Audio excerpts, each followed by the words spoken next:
राधे राधे, जय माता की भक्तों। आप सभी का स्वागत करती हूँ स्पिरिचुअल ज्ञान साधना में और आप सभी से अनुरोध करती हूँ कि स्पिरिचुअल ज्ञान साधना को सब्सक्राइब कर लीजिए और बेल आइकन को प्रेस कर दीजिए ताकि आपको नई नई वीडियोस का नोटिफिकेशन। जय श्री हरि, जय माता की। राधे राधे भक्तों, कैसे हैं आप सभी लोग? आशा करते हैं सभी लोग बहुत अच्छे होंगे। आज आमल की एकादशी है। सभी प्रिय भक्तों को आमल की एकादशी की, रंग भरी एकादशी की हार्दिक शुभकामनाएं। भगवान श्री हरि, लक्ष्मी नारायण, गौरी शंकर आप सभी की सभी मनोकामनाएं पूर्ण करें। रंग भरी एकादशी, जिसे आमल की एकादशी के नाम से भी जाना जाता है, फाल्गुन मास की शुक्ल पक्ष की एकादशी तिथि के दिन रंग भरी एकादशी, आमल की एकादशी का व्रत किया जाता है। मान्यता है कि इस दिन शादी के बाद पहली बार भगवान भोलेनाथ माता पार्वती को लेकर काशी आए थे। इसलिए इस दिन रंग भरी एकादशी कथा का पाठ करने से व्यक्ति की सभी मनोकामनाएं पूर्ण होती हैं। तो भक्तों, आइए प्रारंभ करते हैं आज की बहुत ही सुंदर कथा, आमल की एकादशी और रंग भरी एकादशी की। बोलिए गणेश भगवान की जय, गौरी शंकर भगवान की जय, लक्ष्मी नारायण भगवान की जय।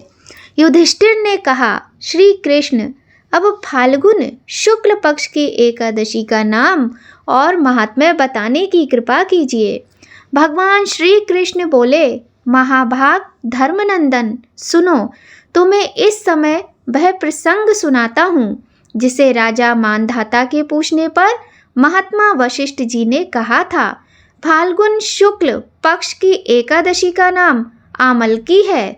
इसका पवित्र व्रत विष्णु लोक की प्राप्ति कराने वाला है।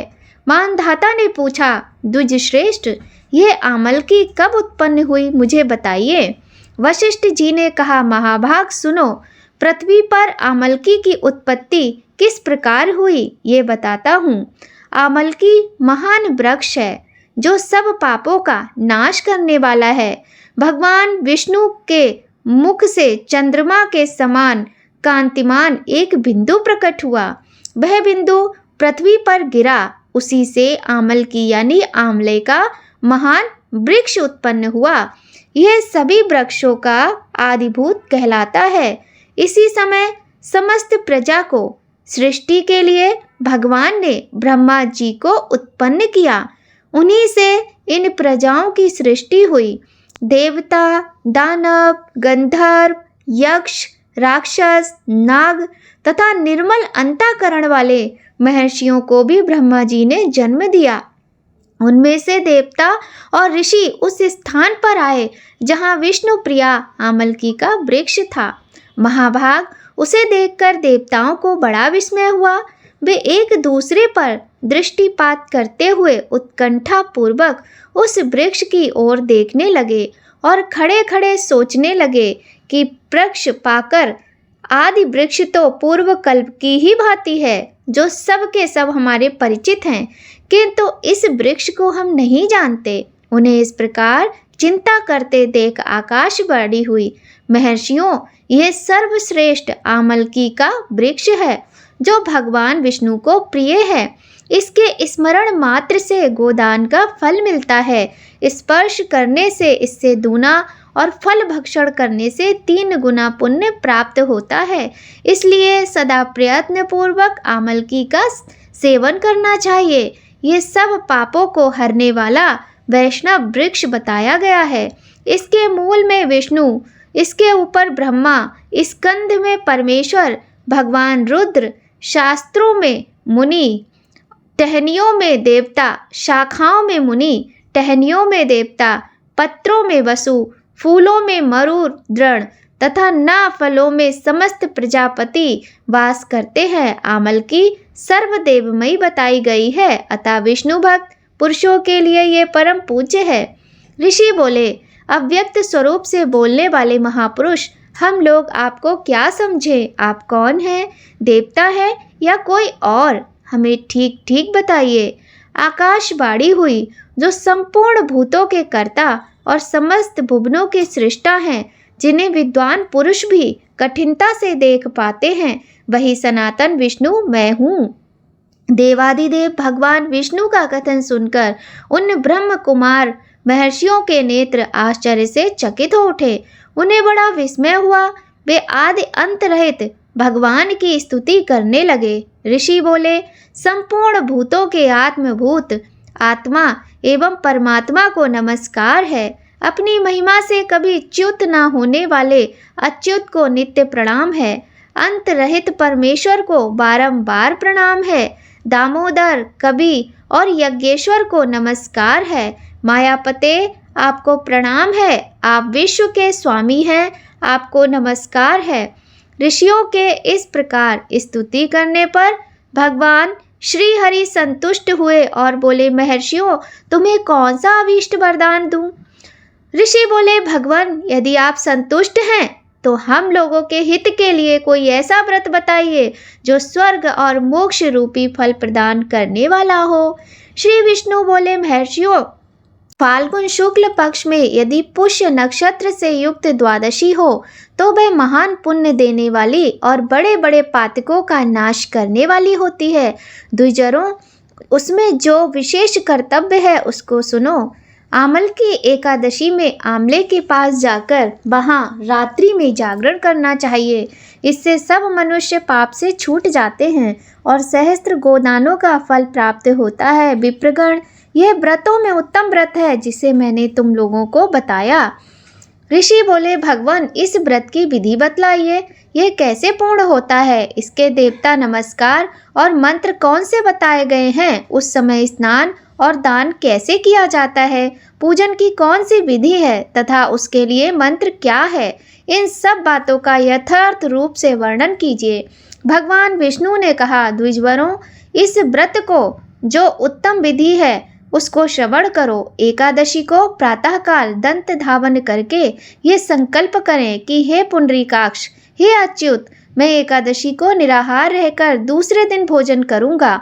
आप मुझे शरण में रखें। ऐसा नियम लेने के बाद पतित, चोर, पाखंडी, दुराचारी, मर्यादा भंग करने वाले तथा गुरु पत्नी गामी मनुष्यों से वार्तालाप ना करें। अपने मन को वश में रखते हुए नदी में, पोखर में, कुएं पर अथवा घर में ही स्नान करें। स्नान के पहले शरीर में मिट्टी लगाएं।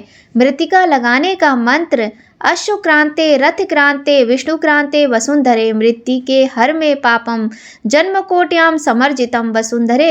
तुम्हारे ऊपर अश्व और रथ चला करते हैं तथा वामन अवतार के समय भगवान विष्णु ने भी तुम्हें अपने पैरों से नापा था। मृत्यु के मैंने करोड़ों जन्मों में जो पाप किया है, मेरे उन सब पापों को हर लो।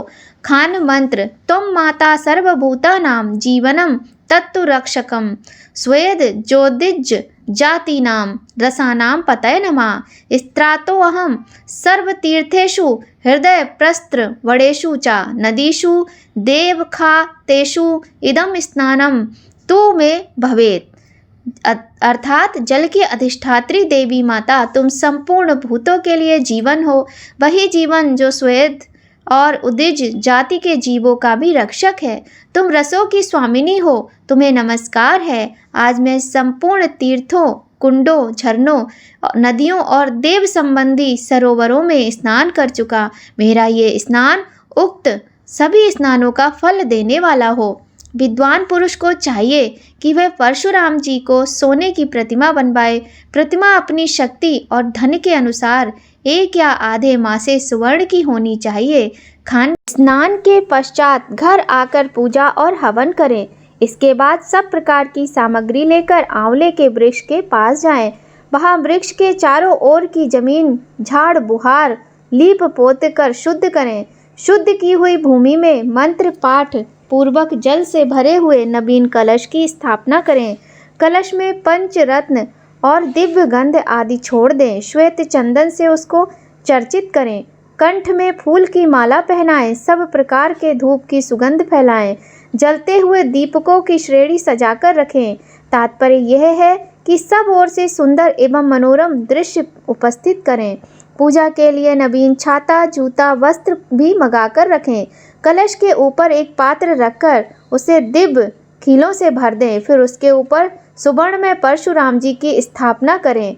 विशोकाय नमः कहकर उनके चरणों की, विश्वरूपिणे नमः से दोनों घुटनों की, उग्राय नमः से जांघों की, दामोदराय नमः से कटिभाग की, पद्मनाभाय नमः से उदर की, श्री वत्सधारिणे नमः से वक्षस्थल की, चक्रिणे नमः से बाईं वहाँ की, गदिने नमः से दाहिनी वहाँ की, वैकुंठाय नमः से कंठ की, यज्ञमूलाय नमः से मुख की, विशोक निधय नमः से नासिका की, वासुदेवाय नमः से नेत्रों की, वामनाय नमः से ललाट की, सर्वात्मने नमः से संपूर्ण अंगों तथा मस्तक की पूजा करें। यही पूजा के मंत्र हैं। तदनंतर भक्ति युक्त चित्त से शुद्ध फल के द्वारा देवादिदेव परशुराम जी को अर्घ्य प्रदान करें। अर्घ्य का मंत्र इस प्रकार है। नमस्ते देव देवेश जामदगन्य नमोस्तुते ग्रहणार्घ्य मिमं दत्तमामलक्या युतम हरे देव देवेश्वर जगदग्र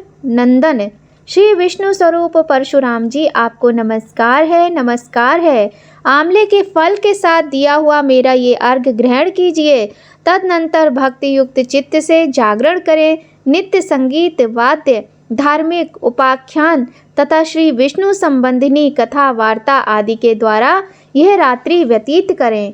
उसके बाद भगवान विष्णु का नाम लेकर आमल की वृक्ष की परिक्रमा 108 या 28 बार करें। फिर सवेरा होने पर श्री हरि की आरती करें। ब्राह्मण की पूजा करके वहाँ की सामग्री उसे निवेदन कर दें। परशुराम जी का कलश, 2 वस्त्र, जूता आदि सभी वस्तुएं दान करें और यह भावना करें कि परशुराम जी के स्वरूप में भगवान विष्णु मुझ पर प्रसन्न हो। तत्पश्चात आमलकी का स्पर्श करके उसकी प्रदक्षिणा करें और स्नान करने के बाद विधिपूर्वक ब्राह्मणों को भोजन कराएं। तदनंतर कुटुंबियों के साथ बैठकर स्वयं भी भोजन करें। ऐसा करने से जो पुण्य होता है वह सब बतलाता हूँ, सुनो। संपूर्ण तीर्थों के सेवन से जो पुण्य प्राप्त होता है तथा सब प्रकार के दान देने से जो फल मिलता है वह सब उपर्युक्त विधि के पालन से सुलभ होता है। समस्त यज्ञों की अपेक्षा भी अधिक फल मिलता है, इसमें तनिक भी संदेह नहीं है। यह व्रत सब व्रतों में उत्तम है, जिसका मैंने तुमसे पूरा वर्णन किया है। वशिष्ठ जी कहते हैं, महाराज, इतना कहकर देवेश्वर भगवान श्री विष्णु वहीं अंतर ध्यान हो गए। तत्पश्चात उन समस्त महर्षियों ने उक्त व्रत का पूर्ण रूप से पालन किया। नृपश्रेष्ठ, इसी प्रकार तुम्हें भी इस व्रत का अनुष्ठान करना चाहिए। भगवान श्री कृष्ण कहते हैं, युधिष्ठिर, यह दुर्धर्ष व्रत मनुष्यों को सब पापों से मुक्ति कराने वाला होता है। बोलिए लक्ष्मी नारायण भगवान की जय। तो भक्तों, यह थी कथा आमल की एकादशी की। कथा आपको कैसी लगी कमेंट करके ज़रूर बताइएगा। आइए सुनते हैं एक दूसरी कथा, जो कि है रंग भरी एकादशी की। पौराणिक कथा के अनुसार प्राचीन काल में चित्रसेन नाम का एक राजा था। उसके राज्य में एकादशी व्रत का बहुत अधिक महत्व था।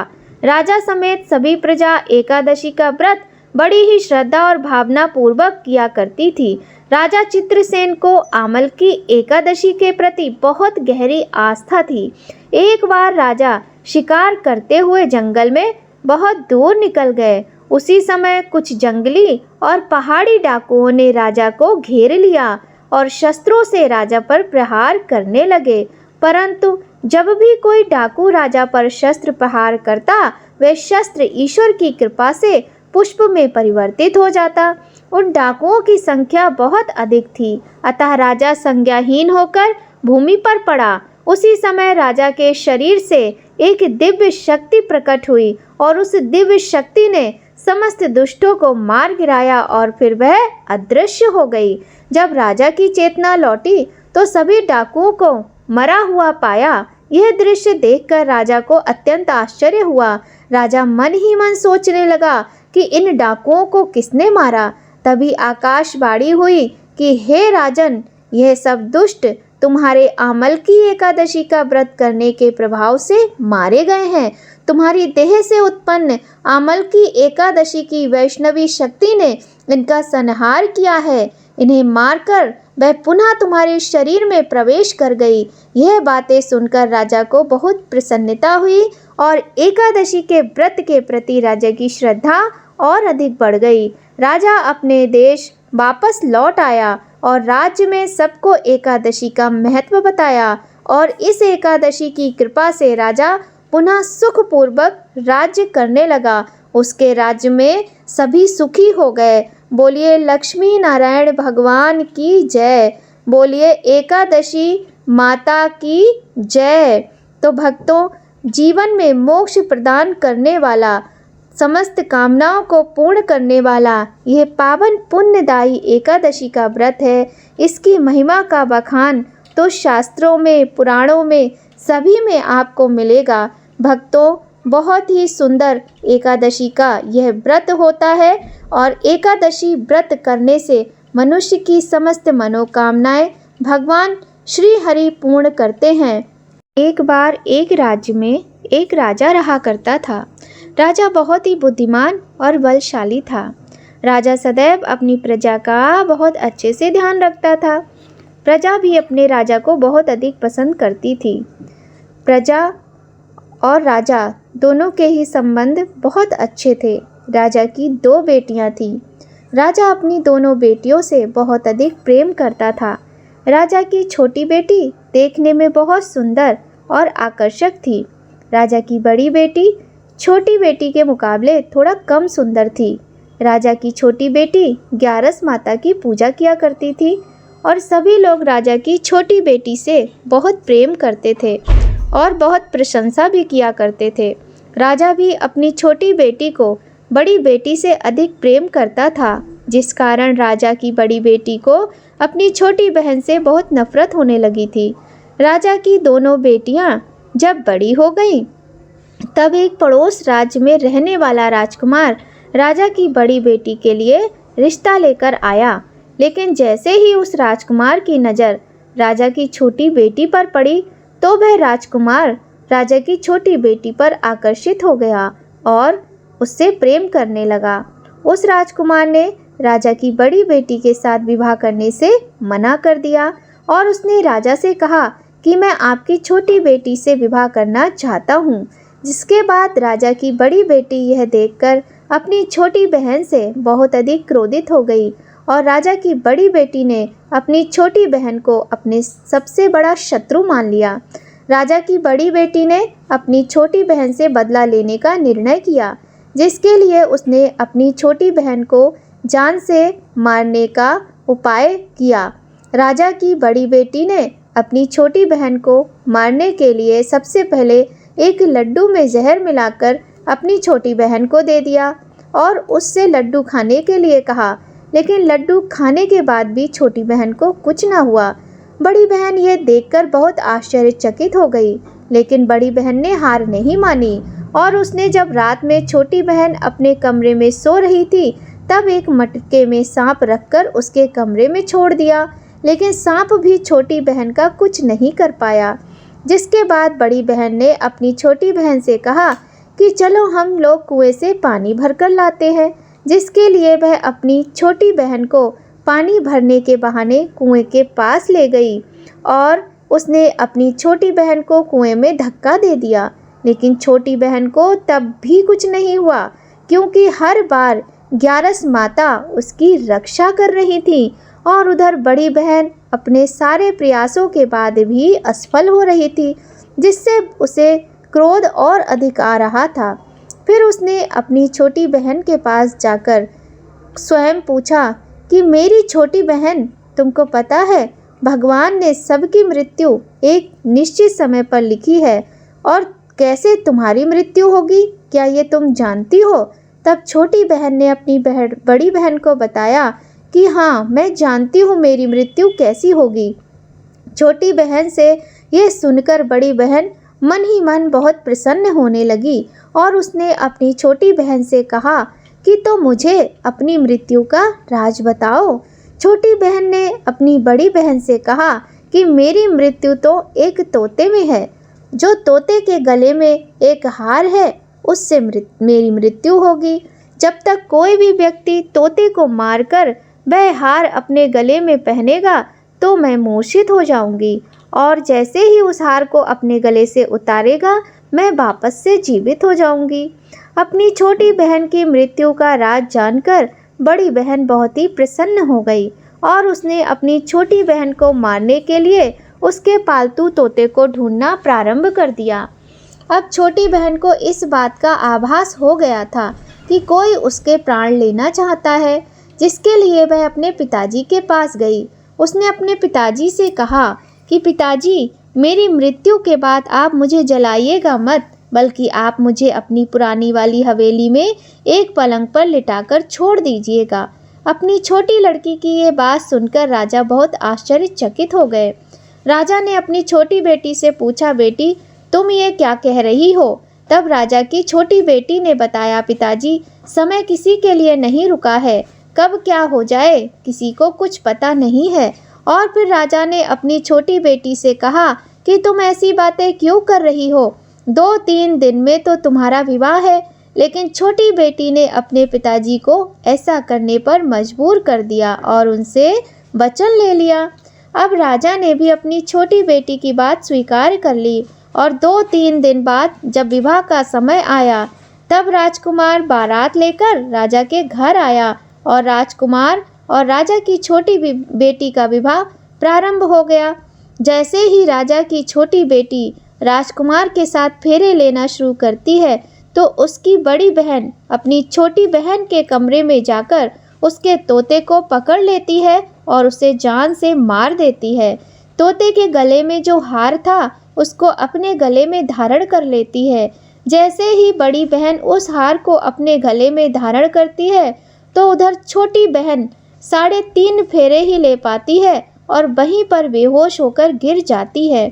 जिसके बाद राजा ने बड़े बड़े हकीमों को बुलाया और अपनी छोटी बेटी का इलाज करने के लिए कहा। राजा की बात सुनकर वैद्य ने छोटी बेटी को जब देखा तो राजा को बताया कि उनकी छोटी बेटी ना तो जीवित है और ना ही मरी हुई है। ये मैं ऐसा पहली बार देख रहा हूँ। राजा वैद्य और हकीम को ये बात बाहर बताने से मना कर चुके थे और उनको कहा कि अगर तुमने ये बात किसी को बताई तो तुम्हें फांसी की सज़ा दी जाएगी। राजा ने अपनी छोटी बेटी को पुराने महल में जाकर एक पलंग पर लिटा दिया और वहाँ पर कुछ सैनिकों को तैनात कर दिया। वापस अपने महल में राजा आ गया। राजा की बड़ी बेटी अपने पिताजी के पास आई और कहने लगी, पिताजी अगर ये विवाह संपन्न नहीं हुआ तो आपके सम्मान का क्या होगा? आप कहें तो आपका सम्मान बचाने के लिए मैं विवाह करने के लिए तैयार हूँ। जिसके बाद राजा ने अपनी बड़ी बेटी की बात मान ली और राजा ने बड़ी बेटी को छोटी बेटी के कपड़े पहनाकर मंडप में भेज दिया। लेकिन राजकुमार ये जान गया कि ये राजा की छोटी बेटी नहीं बल्कि बड़ी बेटी है। जब राजकुमार ने शादी करने से मना कर दिया तो सभी लोगों ने राजकुमार को विवश करके राजा की बड़ी बेटी के साथ ही बचे हुए फेरों को संपन्न करने को कहा और विवाह करवा दिया। जिसके बाद राजकुमार राजा की बड़ी बेटी को अपने महल में ले गया। राजकुमार राजा की बड़ी बेटी से ना तो बात करता था और ना ही उसे पसंद करता था, उसे अपने आसपास भी नहीं आने देता था। राजकुमार ने ये फैसला किया वह अपनी उस पत्नी को ढूंढकर ही रहेगा जिसके साथ उसने 3.5 फेरे लिए हैं। एक दिन राजकुमार अपने घोड़े पर सवार होकर राजा के पुराने महल के पास पहुंच गया, जहां पर उसने कुछ सैनिकों को देखा। महल के पास पहुंचकर राजकुमार ने जब महल को ध्यान से देखा तो वह समझ गया कि यह तो हमारे ससुर जी का ही महल है। तब राजकुमार ने सैनिकों से पूछा, तुम लोग यहाँ क्या कर रहे हो और इस महल के अंदर उस पलंग में कौन लेटा है? जिसके बाद सैनिकों ने बताया कि यहाँ पर राजा की छोटी पुत्री है। यह सुनकर राजकुमार बहुत प्रसन्न हो गया और तुरंत ही अपनी पत्नी के पास पहुँच गया और उसकी सेवा करने लगा। जैसे ही रात हुई तो राजा की छोटी बेटी उठकर खड़ी हो गई। राजकुमार यह देखकर बहुत प्रसन्न हुआ और उसने अपनी पत्नी से पूछा, तुम यहाँ क्या कर रही हो? मेरे साथ चलो। राजा की छोटी बेटी ने राजकुमार को सारी बातें बता दी कि मेरी जान एक तोते में बसी थी और मैंने ये बात सिर्फ अपनी बड़ी बहन को बताई थी और मुझे पता है कि उसने ही मुझे मारने का प्रयास किया है। उसके पास एक हार है जिसको वह सुबह पहन लेती है और रात को उतार देती है। जब तक वह हार को पहने रहती है तब तक मैं मूर्छित रहती हूँ। जैसे ही वह हार उतार देती है तो मैं जीवित हो जाती हूँ, और जब तक मेरी बड़ी बहन के पास वह हार है तब तक मुझे ऐसे ही रहना होगा। अगर मेरी बड़ी बहन के पास जो हार है वह मेरे हाथ लग जाए तो मैं हमेशा के लिए जीवित हो जाऊंगी। राजकुमार ये बात सुनकर राजा की छोटी बेटी के पास रहने का निर्णय कर लिया। उसने अपने बचे हुए सारे फेरे उस पलंग में लेटी राजकुमार की छोटी बेटी के साथ ही ले लिए और अपना विवाह पूर्ण कर लिया और वहीं पर रहने लगा। देखते ही देखते कुछ समय में राजा की छोटी बेटी और राजकुमार की पत्नी पेट से हो गई। एक दिन राजकुमार को किसी काम से बाहर जाना पड़ा। तब छोटी बहन के पेट में बहुत तेज दर्द होने लगा, जिसके बाद उसने ग्यारस माता का आवाहन किया। जिसके बाद वहां ग्यारस माता प्रकट हुई और उन्होंने अपने भक्तों के दर्द को दूर किया और एक पुत्र की प्राप्ति करवाई। वहीं पर अचानक से राजकुमार भी आ गया।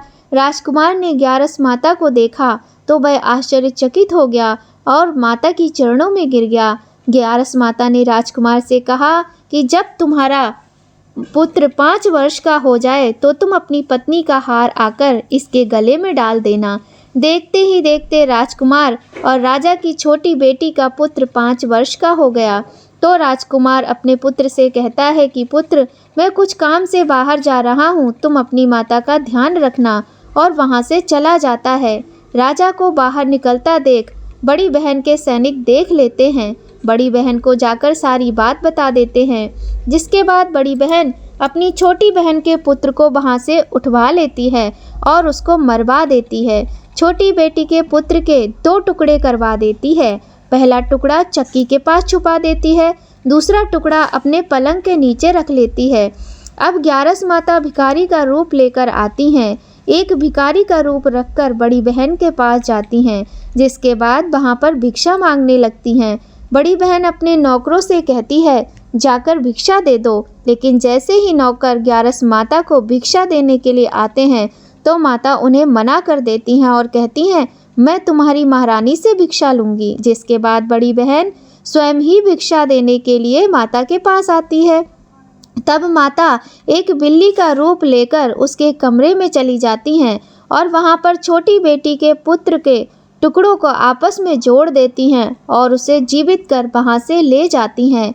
राजकुमार अपने पुत्र को लेकर अपनी पत्नी के पास जाता है और कहता है कि तुम इसका ध्यान रखना। अगर तुम इस बच्चे का अच्छे से ध्यान रखोगी तो मैं तुमसे बात करूँगा, नहीं तो नहीं। एक दिन राजकुमार अपने बच्चे से कहता है कि तुम अपनी माँ के गले से हार मांग लो। जिसके बाद राजकुमार का लड़का अपनी माँ के पास जाता है और कहता है, माँ, मुझे आपका हार चाहिए जो आपने गले में धारण किया है। यह सुनकर पहले तो बड़ी बहन बहुत क्रोधित होती है, पर फिर उसको याद आता है कि राजकुमार ने कहा था, अगर मैं इस बच्चे से अच्छे से व्यवहार करूंगी, प्रेम करूंगी तो वह मुझसे बात करेगा। जिसके कारण वह उस हार को उस बच्चे को दे देती है। वह तुरंत हार को ले जाकर अपने पिताजी को दे देता है। तभी राजकुमार अपने पुत्र को लेकर वहाँ से जाने लगता है और अपनी पत्नी से कहता है, तुम हमारे लिए भोजन बनाकर रखना, हम संध्या को आकर तुम्हारे साथ ही भोजन करेंगे। और अपने पुत्र को लेकर वहाँ से चला जाता है। जिसके बाद वह राजा के पास जाता है और उनको सारी बातें बता देता है। राजा अपनी बड़ी पुत्री की यह बात सुनकर बहुत क्रोधित होते हैं और अपने आप को ही दोष देने लगते हैं। राजकुमार को अपनी छोटी बेटी के साथ रहने का आदेश देते हैं। बोलिए एकादशी ग्यारस माता की जय। भक्तों, यह थी बहुत ही सुंदर कथा ग्यारस माता की। आइए भक्तों, अब करते हैं एकादशी माता की आरती। ओम जय एकादशी माता मैया, जय एकादशी माता। विष्णु पूजा व्रत को धारण कर शक्ति मुक्ति पाता। ओम जय एकादशी माता, तेरे नाम गिनाऊं देवी भक्ति प्रदान करनी। मैया भक्ति प्रदान करनी, गढ़ गौरव की देनी, माता शास्त्रों में वरनी। ओम जय एकादशी माता, मार्ग शीर्ष के कृष्ण पक्ष की उत्पन्ना, विश्व तारिणी जन्मी, मैया विश्व तारिणी जन्मी। शुक्ल पक्ष में हुई मोक्षदा, मुक्तिदाता बन आई।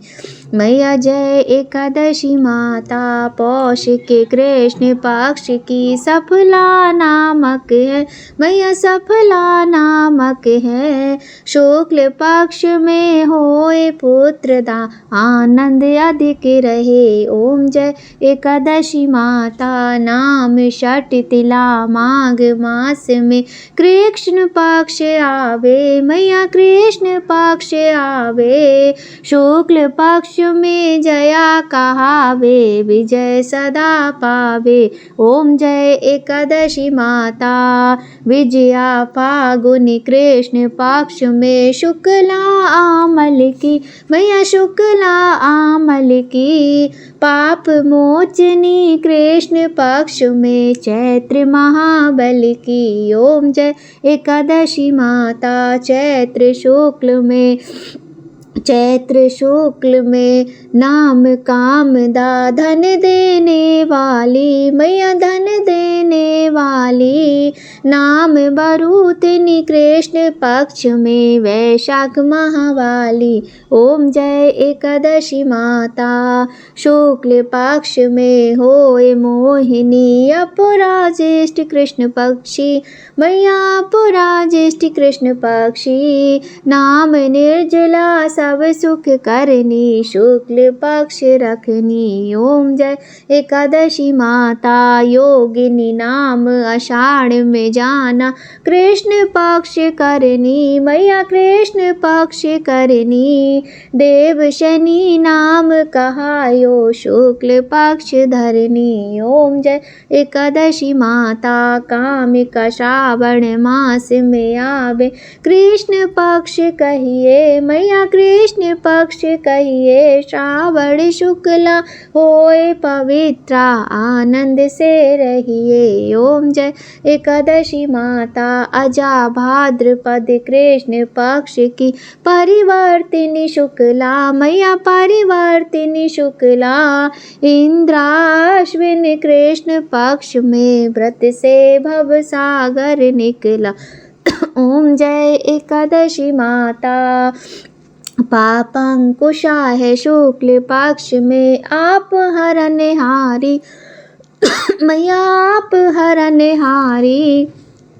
रमा मास कार्तिक में आवे, सुखदायक भारी। ओम जय एकादशी माता, देवोत्थानी शुक्ल पक्ष की दुखनाशक मैया, मैया दुखनाशक मैया। पावन मास में करूं विनती, पार करो नैया। ओम जय एकादशी माता, परमा कृष्ण पक्ष में होती जन मंगल करनी, मैया जन मंगल करनी। शुक्ल मास में होए पद्मिनी, दुख दर्द हरनी। ओम जय एकादशी माता, जो कोई आरती एकादशी की भक्ति सहित गावे, मैया प्रेम सहित गावे। जन गुर दिता स्वर्ग का वासा, निश्चय ही पावे। ओम जय एकादशी माता, मैया जय एकादशी माता। बोलिए एकादशी मैया की जय, लक्ष्मी नारायण भगवान की जय, गौरी शंकर भगवान की जय। भक्तों, भगवान श्री हरि, माता एकादशी, लक्ष्मी नारायण की कृपा अपने भक्तों पर सदा ही बनी रहे। एक बार आप सभी को फिर से रंग भरी एकादशी, आमल की एकादशी की हार्दिक शुभकामनाएं। जय माता की भक्तों, राधे राधे।